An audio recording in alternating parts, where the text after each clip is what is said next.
Welcome to the Soft Vikings. With the- How are you doing, my father? I'm doing well, son. Yeah, With the intro we don't like. yeah. With the life we try to like. That's how it is. Reality, but that intro we can work with. But this is the first episode. The first episode, and who are we?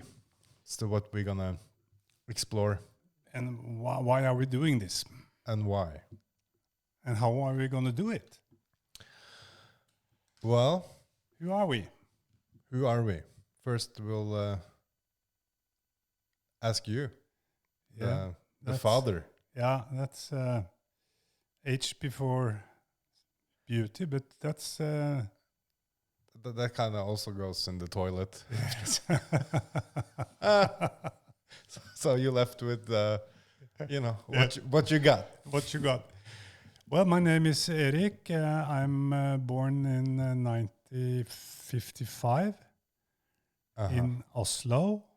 I'm a male, very much, and like that.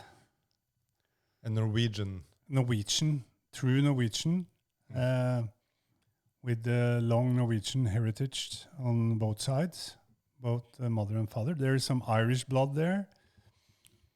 As I know, my grandmother, half Irish, but then it's basically Norwegian heritage as long as we can look back, all the way into the Viking Age, and even maybe further.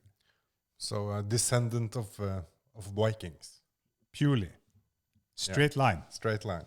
And you? Well, I'm the lost son.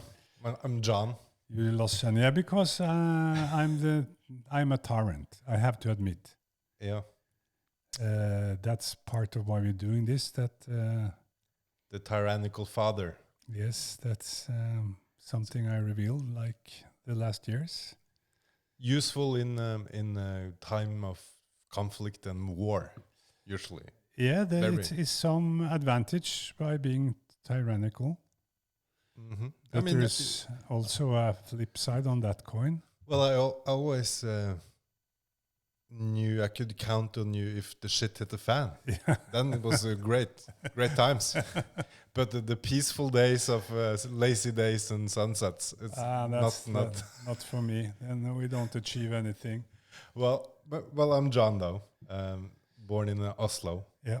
In 81. So not a spring chicken anymore. No, that's for sure. And I guess trying to grow up at last. At last, yeah. It's never too late to try.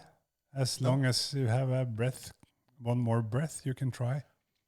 And that's the way to look at life, in the hopeful way, because you can always look back and regret and say, I should have done that, but it doesn't solve anything, right? No, even for me, the most pain I have from history is all the things I didn't do that I could done. Yeah, all the ladies I didn't kiss. I think this is a constant for everyone, and the so-called buyer's remorse. Yes, because you picked that one thing, you didn't pick any of the others. Yes, so you're stuck with the opportunity cost. Yeah, the forever wondering, if I just did that, what would it be like? Yes, and that is something you just have to put behind and don't give too much energy. So what we are aiming here, my son, is to try to be Socratic, to know ourselves. Yeah. To learn ourselves, to learn who we are in a deeper sense. Yeah. Without knowing yourself, you're lost. It's hard. It's hard. Then you will do more mistake than necessary, more suffering. both to yourself and to the larger world, the community, or the humanity as such. So I guess in a way our show will be is a quest for meaning and purpose And love. and regaining those things maybe, And or getting also them. to set right a basic relation, the relation between me and you, Mhm. to dig into that, and there's a lot of pain there, there's a lot of suffering, a lot of mistakes, at least from my side. I mean, from my side as well. Yes, and that's been an important part of our life together. So we will try to healing work in a way. Yeah, I think as we said, the understanding part Yes, usually is the healing part. yeah, it's necessary. Yeah, because if It- not, it's the step one, or the foundation for healing is to understand or accept and get out of denial. yeah, and it's easy to mislabel people without the understanding, because Yeah, and you if just we don't know. understand who we are or ourselves, then you can also understand others, because there is some common humanity here. Yes. So that's a complex and the big aim. And we also want to be better versions of ourselves, because we're men and we want to improve. We want to put goals on the table. We want to achieve something. Yes, and I guess the more common way of approaching to restore or fix a relation is usually not doing it on a podcast. It's more like you go to a therapist, or I don't know, start cooking sushi together or something. Yeah, we're going to use this podcast as our helper, right? Because That's the plan. by doing like this and put it out there, it's a huge commitment. It's of course it's a danger in it. It's vulnerable. We can be attacked. We can be laughed at. We can say stupid things. Yeah, we as can Vikings do. Yeah, but they come with a sword. So But if you that's the offend thing. them too much back, be aware. There is danger in the air. And I think a trait we both share is that we tend not to care too much what other people think. Yeah. Not like super concerned. No. Not super concerned. I mean, always a little bit, but not super concerned. We can dig into that, because when we come into what we want to do, we will try to flesh it out a little, and we have a structure. So we are trying to explain or lay out our personalities. yeah. And we use a traditional Big Five personality test as a structure for that. Yeah. And then we also will go into the formating factors, or the environment, or the relation between me and you, and our personal history and all this that has made us the persons we are today, and has brought on the present situation. Yeah. Why we are how we are, huh? How did we get here? In some ways. So.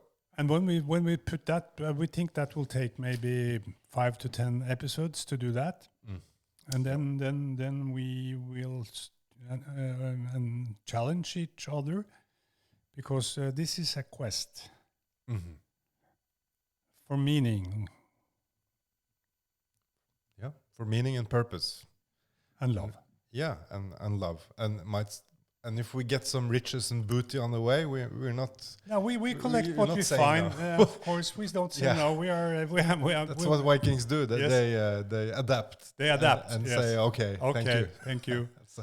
That's a nice gift you got there. Yes, we take it. Yes, and the challenge we want to do is both through a dialogue to try to be as honest as possible when we touch on difficult things, to try to take responsibility for our own actions, both now and in the past, and see it and own it, and don't try to push it over or blame.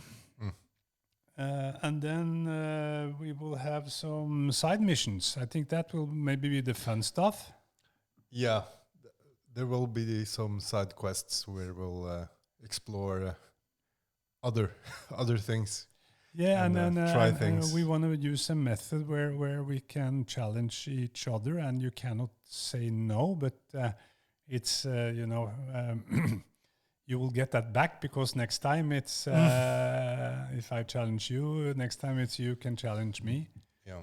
And that could be practical things, or it could be things that it's difficult, think that we procrastinate, think that we want to do that we don't manage, or handling fear in, psychologically or physically fear, or improvement tasks.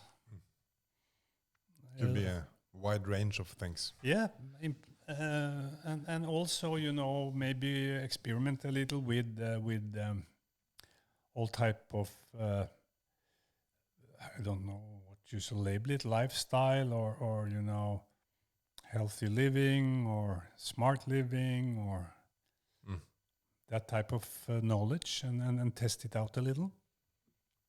Sounds like a quest. A question, because I'm a tyrannical father, and you're the lost son. So of course, my main goal here is to make you more like me.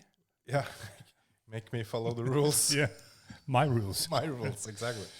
No, maybe I shall learn listening a little. I think that will be helpful for me. That's always been a challenge. Yeah, it's. When it comes to our relation, at least. I think, yeah, since you're so good at navigating like chaos and conflict, Yes. there is an element of creating it. Yeah. To because be then able I to come be into there, my because sweet spot. They're comfortable. Yes. But when it's like Calm water. the Viking ships are When it's at bay in the dock and nothing is happening. That's then not a you good just time. start torturing your crew. Yeah, we got to practice. So I think it's an element of. I mean, there's so much conflict and chaos in the world as is, but when there is none, it becomes uncomfortable. And I think me as well have learned to enjoy or thrive in the chaos, and seeing that as the more of a normal way of being. Yeah. And getting a bit uncomfortable if things are there's no high waves or anyone chasing you with a sword or something. Metaphorical speaking, it becomes uncomfortable because it's like something is wrong. Yeah, you can have a twist on that. It's like when it's quiet, your inner feelings that you don't like will pop up. Mm-hmm. So this noise, war, chaos out there, fixing things are quieting them, and you don't need to feel uncomfortable feelings. So it's a strategy to avoid dealing with things you maybe should deal with. And that's a good question. Yes. because then that's back to the first question, the purpose. Yes. What is our purpose? And To learn ourselves better. yeah, but as as males and a descendant of Vikings, I think the quiet and peaceful times aren't. What I'm trying to get at is that for humans generally, how well you do in peaceful and good times doesn't matter, because that ain't the problem. No. It's when the shit hits the fan, the conflict, the war. That's what's important. Yeah, and my mother had a lot of good things going. Not only that, but God bless her memory. She said that you should have a strong back to carry good times. Yeah. And that's very important to remember. So maybe we were talking a little about how we should do it, and since I'm the father and I am the tyrant, and I'm, Throwing some edicts, yeah, some rules out there. love to set the rules, and have gotten away with that many times. I don't know if that's For been thee and good. not for me, Yeah, which the tyrants always love. yeah. It's like you cannot have a COVID party, but we'll sure as hell have one. Yeah, I always tried to escape other person's rules, but I think that's a mix of personality and upbringing. So maybe I should just, give some, basic sketch on like my journey through life, not in full depth, because that will maybe, grow up during this show, but just as a starting point, Yeah, some background. some background. And I'm not emphasizing on all the good things, but maybe on the things that has been, significant in shaping you.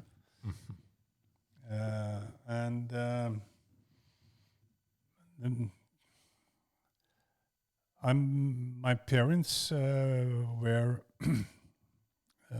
educated, upper middle class. Mm-hmm. My father was an engineer. Not really. He took the He got the sweet gig. Too sweet. Yeah, he had a degree because he was under the Second World War, and it was close to home. He lived in Trondheim and close to the Technical University, the MIT of Norway. Mm-hmm. But he was not an engineer at all. He was actually more an artist. As a personality. Yeah. Yeah. And as a longing, he wanted to write and to... but he was lazy. Poor guy. At least it looked like it from the outside. He was not a happy person. No. And my mother was like a power plant of energy, but not holding it. So for her to manage life, she had to drink. And from him to manage life, he had to drink. So they both drank. Mm-hmm. So they become alcoholic. And that, of course, is quite chaotic. Yes. And so it was a little the same upset we have, a crazy, tyrannic mother and a little softer, weaker father. But he never gave in, so that they never set the game. It was like no fixed rules, always discussions, always big fight about money. They never agreed. Never agreed. Yeah, they didn't the reach rules. no ceasefire, no peace, and that's exhausting That's exhausting. for them and for, of course, me and my sister. So because they both kind of grew up in the war times. You can say so. And then it was peace times. Of course, they have a day story also, and maybe later we can go into that. So they did their best, you can say, and they were also caught in their generation and and alcohol was easy way out, I guess, but not easy way out at all, because it's a hard way in. It's an escape, but it's exhausting. Yeah, in the long run, you know. The same. But it wasn't a tragic home, like, completely, because both my father and my mother had resources. The economy was stable, good. My father had some great luck. So he got some business, so he was had his own. Maybe too easy. Too much too easy. It was like a windfall. Yeah, he didn't. And it just came to him, and that's a story we can take a day. But he could just basically sit in his office and invoice, because he was in a monopoly situation with the product he had got hold of. So he was a salesman for some equipment for the industry, not mining, but to electrify Norway. You had to make tunnels, because we electrified Norway with water. Yeah, you need tunnels for hydropower. Yes, for hydropower. And then there was a special machinery for that, and he had the sovereign, or the only guy that can import that. So everybody had to buy from him. Yeah. Nice in a way, but he didn't do anything with it, didn't build on it. He used it as a platform for a life where he could drink and sleep. Do the things he liked. Yes, and fight. Read.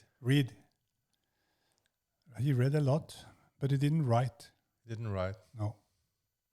It's hard to measure such things. Yes. And from the outside, how much someone enjoyed, how much did someone enjoy their life? That's hard. That's super hard. But both my father and my mother had very, bright moments. And also together they were expert in throwing parties. And then their best sides really, came forward. They needed a stage and a mission. Yep. In a way we try to do. Yes. Because no structure, no quest, it just falls apart. Yes. Like, why? Yes, and with the other people, they behaved much better. They always behaved, good when other people were in the room. They didn't fight. Only fighting happened like behind the scenes. They were not made to be, they needed to be social. Yes. So that was a sympathetic side. And they had brilliant, or, they had humor between them. So they could joke about things and they could laugh together. They were love there in a way. Mm-hmm. But it was like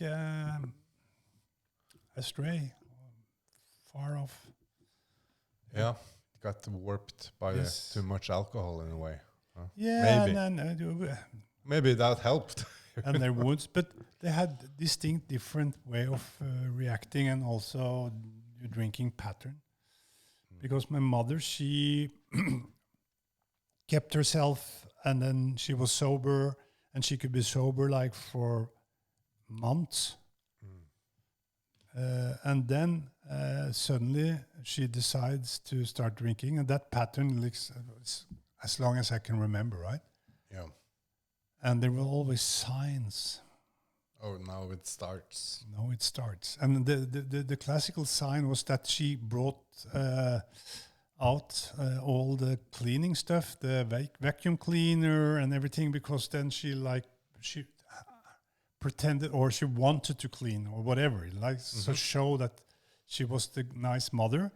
And then she started drinking. And when she was drinking, the worst side of her personality came forward. Yeah.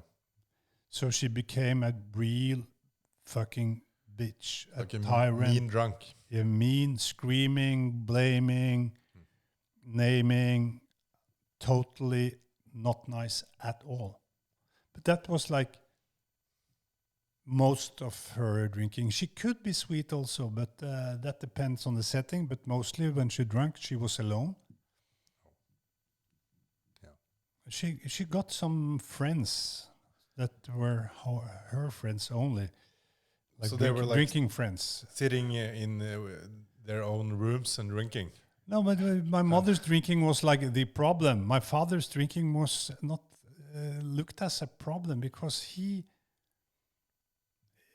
the minute his pattern, it was set maybe when I was like 6, 7, 8. His pattern, because then he had his business going and the money was coming in, and not stress on that.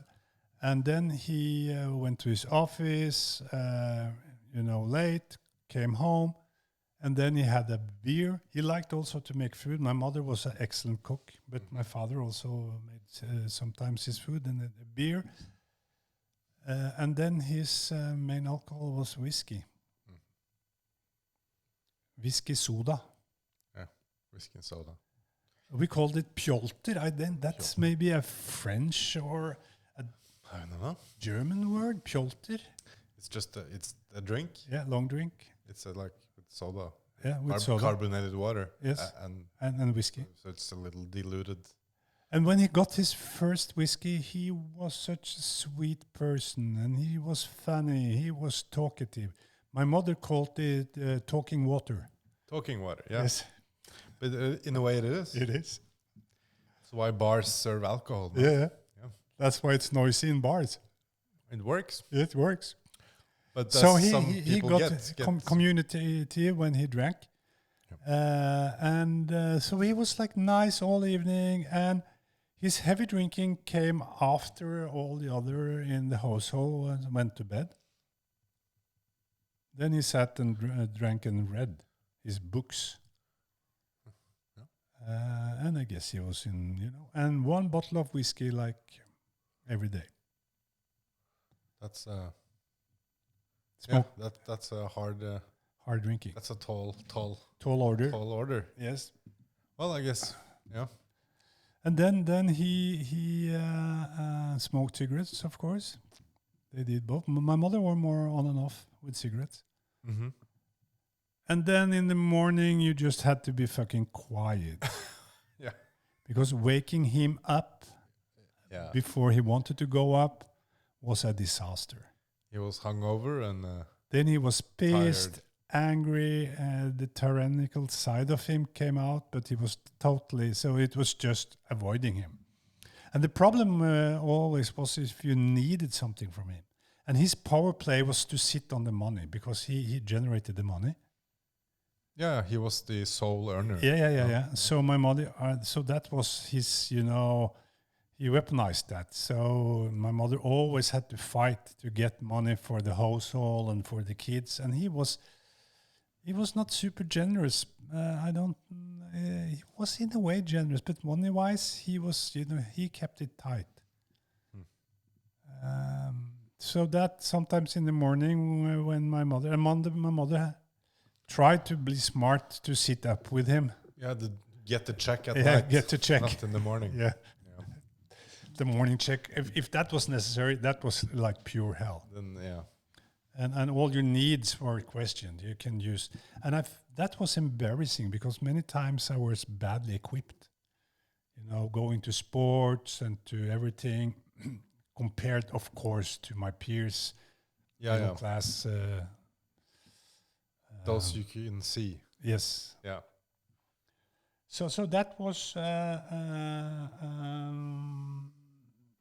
that's so from early days I always felt that something was wrong. That I was an outsider. That I was not good enough. Yeah. And I don't know where I established my game plan in a way, but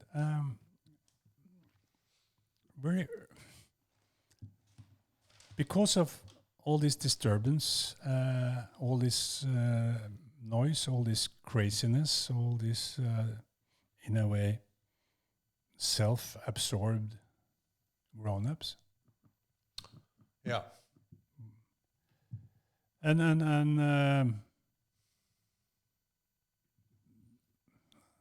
it was not, of course, it's a horror show for a kid, but there was a lot of bright moments, a lot of fun, a lot of people coming, an open home, social.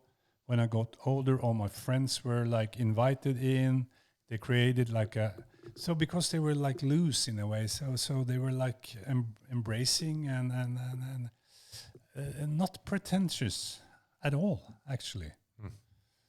So that was a very good thing. But I couldn't trust neither of them. My father more. But my mother, she wanted my attention. And she wanted me to take care of her. And not so much physically, but emotionally. So she captured me. And she said that you're my captain. You should, guide me. You should protect me. And that she started putting on my shoulders as early as I can remember. I mean, one horror thing, which is still like creepy in my body, is that she inherited like this mahogany bed from her mother and father's house. Very old, traditional bourgeois mahogany bed with a very high frame. Oh. And the mattress was a little lower than the frame, so it's like, and she loved the soft mattress. Oh.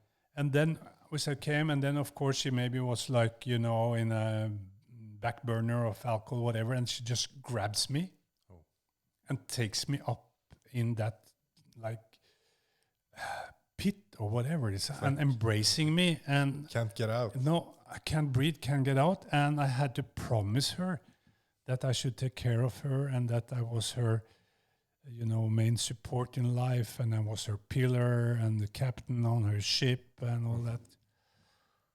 And it was awful. Huh. It was. I hate mahogany beds. Yeah, still don't like those beds. No. No, But so you kind of got the role of your father in a way. In a way. What he's supposed to. Yeah. do. It was put on my shoulder. Yeah. And I think my sister was also captured by my father in a way that he wanted her to be some sort of. Because, so they seeked out to get their needs not from each other, but from use their kids. Yeah, they misused the kids. Yeah. And that's and my sister, she was more heavily hurt than me. You remember, she always carried a cross in a way. We never got to the bottom of that, and she died too early. Rest in peace. Yeah, trauma. She was heavily traumatized. Yeah, which am I also, right? Yeah. I mean, it would be strange if you were not. Yes, and you can say that. But how to deal with it is another question, no? Yeah, and that I can say I have always felt some sense of agency. I felt some sense that I can, do something with my situation. And I always tried. So, and I learned very early that money is a way to get liberated, especially from your parents. If you get your own money, you don't need to ask them for shit.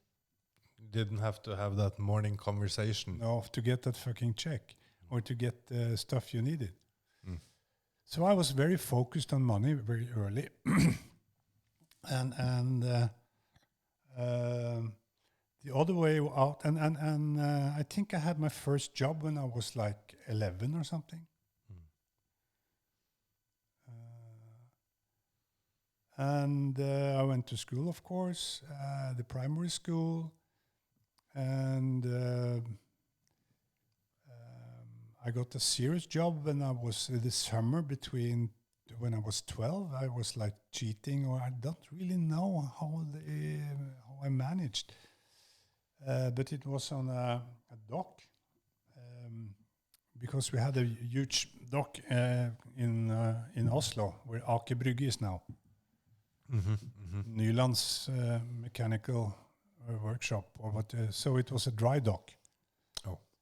And beside there was a warehouse for fittings, where all the workers were coming to get all the parts they needed to do their job. Storage. Yes. Yep. And they had the requisition from the foreman, and so there was a system for that. That was not a complicated job, but it was a serious job. And I had it for like 2 months in the summer holiday. And I remember I had it 2 kroner, like 20 cents an hour. 2 kroners an hour. Yes. Yeah. It wasn't too bad. 25 cents. Was it? No, and I built up, and since then I got everything paid, like that was monthly pay. I think, maybe they had weekly pay. But I saved it, and since then I never been dry on cash. No. I always had money, extra money since then. That was like 12. That's early. That's early. So money was the one way out, and the other was drugs. Yeah, and it's way easier to get drugs if you have money. That's true. The other way sucks. The other, then it's a hard one. Yeah. You become someone's slave immediately. Yeah, and I was, in a suburb to Oslo called Bærum. And there was like in the booming days of the early 68ers. And yeah, so kind of you were we're a hippie. In the hippie, in the peak of the hippie movement. Yeah. So drugs were easily available. It was hashish marijuana was, or weed was rarely around. But it was hashish in all types. Easy to get. Not cheap. No, not expensive, actually. No. Not very. And so I was like part of a subculture there. Side culture. Yeah, the hippie movement. But we were like... And that was also a thing that I learned. And that was to have your team, your gang. So we were like 5-6 guys operating with the same interests. Sex and drugs and rock and roll. Which is a fair goal for any young man. Yeah, and of course. Sex was available these days. It was like... yeah, that was the start of the sexual revolution. Yeah, and it's like was liberation. Like the early happy days. Yeah, before anyone knew the consequence of anything. Yeah, and nobody wear a bra. All the girls were without a bra, so you could, easily see what's there and not get surprised or. No online filters going on. It's a more honest time. Very in much retrospect, in a way. In a way. And it ended that I dropped out of school. I didn't.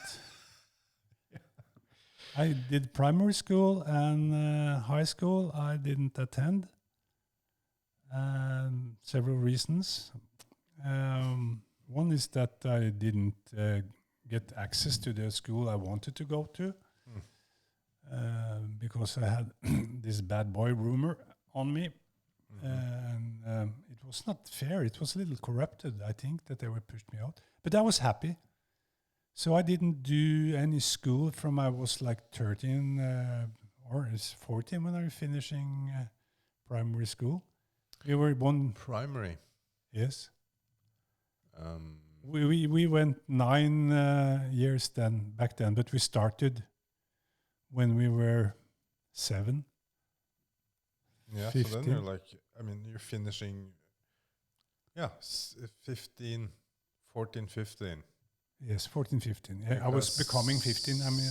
I'm born in May. Finish usually high school by 18 years old. Yes. Some. So I was becoming 15. And then we were smoking, heavily smoking. Like I was from 13, I think, I started smoking hash. And when I was 14, it was on a daily basis. Yeah. So I was out of school smoking hash, but I worked. I found a lot of different things to do. So I was active. And the silver lining actually in that period was sports. And sports. Yes. And I was a decent handball player. So I was some sort of a talent. So I went to the training, and I was very, even if I was stoned, I went to training. And sometimes I postponed smoking that day to after training. Yeah, well, that's the highlight of smoking compared to drinking. Yeah, because if you drink heavily the next day, you're not going to perform. No, and it's hard. not so easy to see it from outside that you have smoked. Compared to been drinking. Yes, Yeah, of course. it's big. Well, big difference. Your coordination sucks as well when you try. Yeah, you can't do it. You can't physically. But I think that smoking didn't, help me to achieve anything when it comes to sports. But I did it. I was talented, and I loved it. And I, never. I always showed up to training. It's actually matches. It's actually some people who run like ultra marathons. Yes. They use marijuana between because you to relax. To restitute. Yeah. Yes. So it's actually some benefit. So I was very restituted then. You're always relaxed and well rested. And I did skiing. And skiing. Norway is a skiing like country. Cross country. Cross country skiing, yes. And the flat one. Yeah, with the special small skis, like the original one, right? To get from A to B. Yeah. So not only downhill. No, it's like for a bike. Yes. Instead of a bike in the winter. Kinda. And we went skating. And me and my gang, we were like, I was the leader of the gang, of course. So my gang is maybe it's to take it too far, but the group of friends, we were like 5, 6 guys. It's like was on the core. We always outdoor. Summer, winter, we were outdoor in the nature, going to the lake, smoking stone, going ice skating, smoking, going, outdoor all the time. And that's maybe the big change that has happened. Yes. Because now there are more and more entertainment at home. Yeah. Because back then probably I'm guessing it wasn't too much fun staying at home. Playing music. You have music. Yeah. That's it. That was the most important because you couldn't carry the music with you. No. So actually if you had to listen to music you had to be at home. Or indoor. And that's what we did indoor. Yeah. Listen to music. When you were indoor you listened to music. Yes. Yeah. Smoked or else you had to the bring someone who 70s played was something. like come on, the music from the 70s, nothing beats that. It's to put it in another word, it's a strong 10 years. Yeah, I mean when it comes to quality of music. If you're music. Gonna pick a decade or two, yes. It's a easy pick. Yeah, I think so. For the best music. Yeah. Different times in many ways, and the quality producing and you couldn't fake. Yeah, and you like the music from 17s, and your sister, she's only 24. She loves it. She's like the. As I heard, the easiest reason why I heard is that back then, for you to get into a recording studio as a musician, there was a selection going on. No, but you had to be really, really good. Yeah, that I mean, because there was no cheating. No, there's no we can fix this afterwards. No. It's like you have to make this, and you have to be good. Yeah, they could adjust a little. Yeah, but minimal. Yeah, you couldn't like auto-tune your voice. It wasn't a thing. That's a good point. So it's more authentic and it's talent. Yeah, and I think a lot of the music that's produced today is like it's like TikTok. You just see it and go, and it's like just mass consumption. There is some element of Yes. risk aversion Yes. from producers. Yes. It's like this sells. Fuck it. So that was like my early teens and my teens. Then I had all this,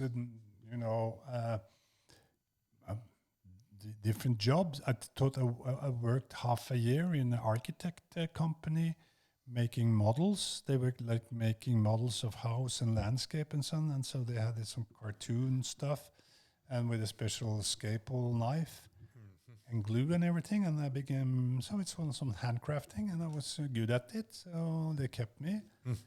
And then I was almost a year surveyor. Land surveyor. Yeah. And I was like the assistant. The one holding the... Yeah, the surveyor goes with the lens and he comes. It's very boring job. Yeah, and you got to stand still now. Yeah, they have to be good at it and patient and brilliant, but then it's very good to be stoned. So it was like, I'm still... It was a perfect job. And outdoor, and too I had far to, away. Yeah, and I had to go with this engineer guy, this surveyor. I remember driving because we had that was to put up routes for water pipes and sewage. Yeah. So it was around Oslo, and I did that almost for I think half a year, 3/4 year.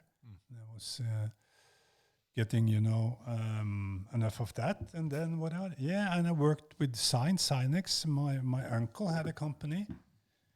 It still exists, Electrovacuum, and they made commercial signs. Okay. Yes, and then they made signs. Yeah, screen printing. And that was today.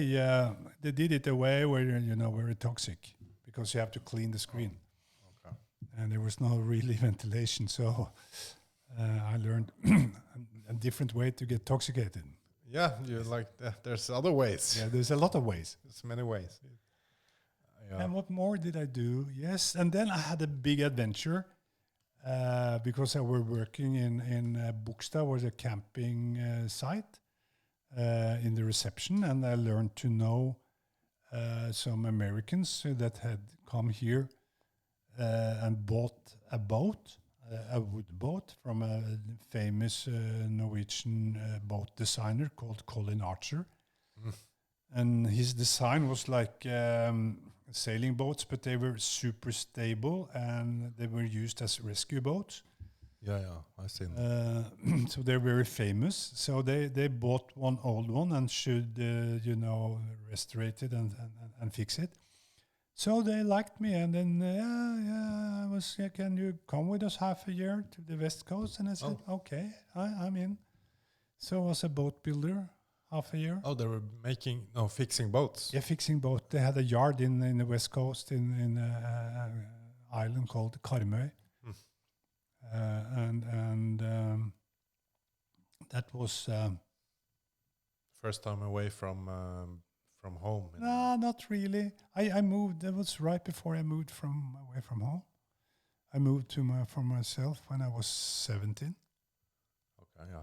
Because then I had gathered enough money to pay rent. Yeah. And then after that, I started to work with a crazy guy called Terje. I always hang with older guys when it comes to work. And he was wanted to set up an antique shop. And I went in as a partner. I was a junior partner. I was called a partner, but that was the only Or thing. in name only. In name only partner.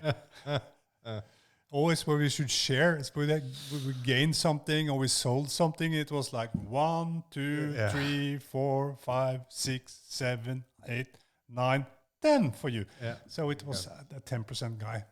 Yeah. Well, at least you have a share. Yes. No? You're not. And that was a lot of adventure. We was traveling around in Norway and buying antiques and selling it in a shop.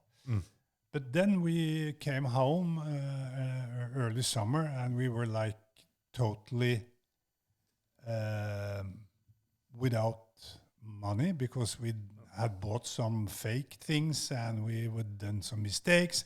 And actually, this Terje guy was more interested in drinking whiskey and smoking weed than buying antiques.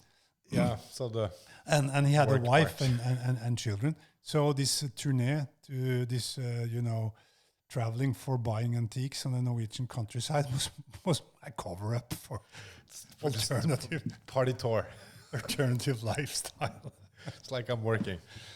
So that was Work trips. yeah. That was Yeah. like he had one trick he meant was like the ultimate tricks to buy cheap antiques. Uh-huh. And that was to find the biggest farmhouse or, the most beautiful in the valley. And then park outside and then have his bottle of Glenmorangie. Or no, it wasn't Glenmorangie. It was cheaper than that. Maybe a Johnny Walker. Knock on the door. So his games plan was that when the farmer guy saw the Johnny Walker, he would say, come in. Yeah, I like whiskey too. Yes. And then he will like drink him, and then he will find out, and then we'll bargain with him, and When then he was drunk. Yeah, and then he will, come out with a good piece for a low price. Uh-huh. Yeah. And he knocked on the door, and of course the farmer was a little reluctant because Terje, he had like this gringo mustache. And he had this like pedo-like glasses that were Not yellow. the best look Yellow. to gain your trust. No. Like, wow. Smoking Teddy. At least he was Virginia honest about cigarettes without filter. honest appearance. In a But way. he was like, he wouldn't give, so they had to let him in. And I wasn't not entitled. I was like the side guy. I had to stay out. The first nights, after a while, I had to come in to try to save the show. And the farmer, of course, was a little reluctant because this is not the 18th century, so they had whiskey themselves. They were, the trick was old. So it ended that he drank the most of the bottle himself. Oh. And the farmer gave him the most shitty piece he had in his house for a stupid price. So the trick backfired. He And tricked then he himself. came up because we slept in her car. This was an old Volvo P544. So we had a mattress there, and his dog, he had this huge German Shepherd dog with like huge bones and a long fur. Looks like really dangerous, but was the most gentle dog on earth. So the three of us has to sleep there. So he came in the car and we slept out. And in the morning, we looked at some stupid piece of furniture, whatever he got, right? Yeah. Too And much, then too expensive. he's, oh shit, we have to. And then he was lighting up his first cigarette. We're going up, get some air. Oh, I forgot the dog. I have to practice the dog. And then he took the leash from the dog Yeah. and was just hanging it on the side mirror and taking 20 turns Get the dog on some the- exercise. on the porch of this fucking farmer, where he was standing in the window and looking, what the hell is going on? And then in with the dog and off we went. So after that tournée, we were like fucking broke. Yeah. And we come to Oslo, and we went to. They had a selling place, Youngstorget. What you would call that in Norway? No, Youngstorget? Yeah, not Youngstorget, but in English, like a common like market Yeah. where all Market, the the farmers can square. come. Yeah, so where all the farmers came in to sell their products. So it was a busy place still in the late 70s. Yeah. Early 80s. People still In the weekends. went there to shop. And we went there to sell strawberries because you can go on the wholesale market and buy the strawberries as all the other did. And you can go there and sell with an okay profit. The problem was that everybody else had the same strawberries. Yeah. And the farmers could, go lower than you if you start the price Yeah. war. So that was not the issue. So we had to find out how in hell to sell your strawberries when everybody has the same product. And then I learned about the queue. the queue tricks. And you know it, because if you go to a restaurant and it's empty, you don't go in there if the restaurant next door is full. Yep. You even stand in a queue because you think it's something there. Well, it's a fair assumption. Yes, very fair. Most of the time. So I was an expert in creating queues. Either have people to come, or if somebody came, uphold them. Don't let them go.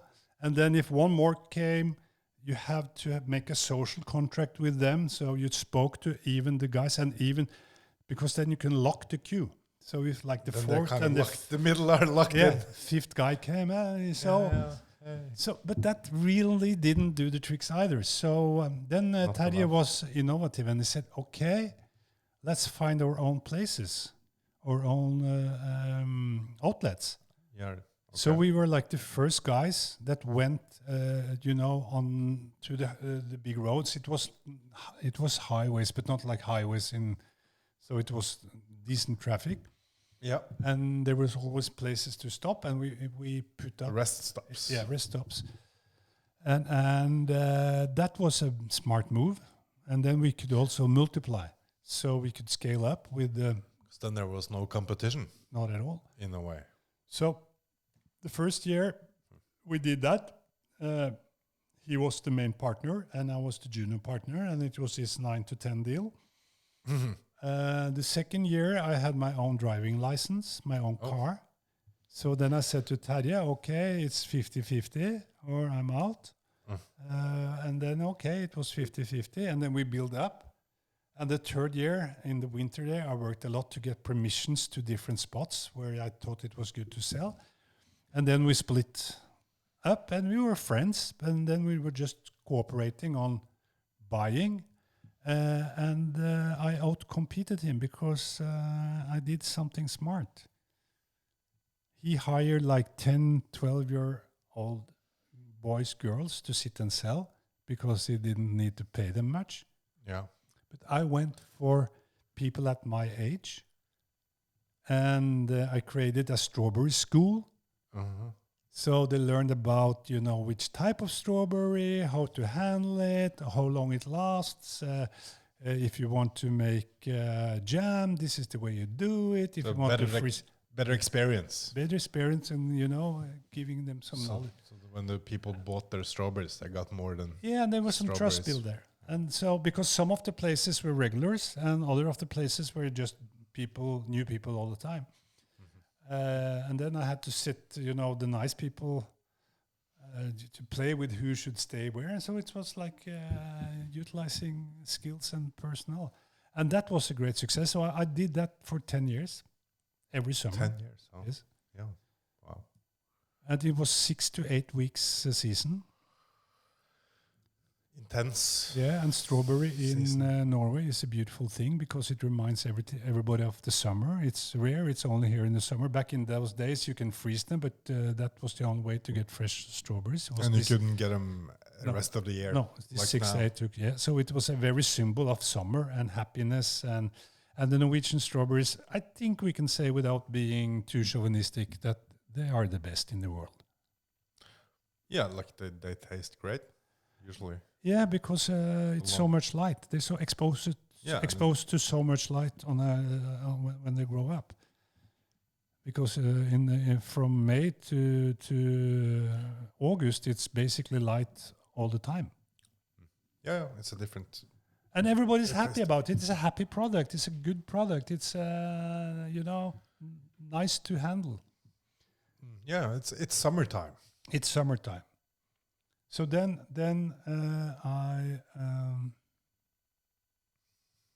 I made my first million selling strawberries. So that's something about me. There is a lot of more details, a lot of things we have to dig into. I don't know if we spent the hour. Do you have the time runs when I talk? We're pretty much on the hour. So maybe we landed, John, and next time is you to tell a little about your travel. Yeah. Was this was not shocking news for you. No, I knew all this. Yes. I know more. Yeah. You know the hard stuff. I know more. This was the nice version. Yeah. No, I mean, I'm not shocked you turned out the way you are, but the fascinating and maybe, of course, the little sad part too is that a lot of this, you can call it traumas or how we become, Yep. how we react and things we do. Yep. It's something we inherit. Yep. So many of the patterns you grew up in, and I probably will get that to myself as well. Yes. It's something we kind of learn without thinking, and then we do it ourselves. That's the way it goes. The way to how to control people or control yourself, or And that's why I have inherent. to learn yourself to try to break the spell and to get out of jail, Yeah, I think because there is a way out. it is the famous saying of that. If you don't think you are a slave, Then you probably you're are. But then you're hopelessly one too, because you will not try to break out because you don't think you are. Yes. And that's kind of with your own personality, your own demons, your own dark side. It Some people, enslaves you. if you claim, I don't have a dark side. Yes. Then you're doomed. Yeah, because you can't, how are you going to try to correct or improve something you deny exists? Yes. It's impossible. So getting back to the start there, you have to take responsibility for your own. But that's the big show, dark side. the big shit show going on these days. That they say everybody, you have your freedom, you have your individual choice. Yeah, you're perfect as you are. So why you improve? Yeah, and people are fenced in more than ever. We'll get into that, and that's the big. I think that's the big trauma we, as a modern society, do to the kids now, is that we say there is no forgiveness here. Oh. Whatever stupid things you do now will bring It's up in in 10 it's years. in the phone for everybody to You see. probably get fired in 20 years for what you did yesterday. I think we will get over that. But that's a more optimistic note.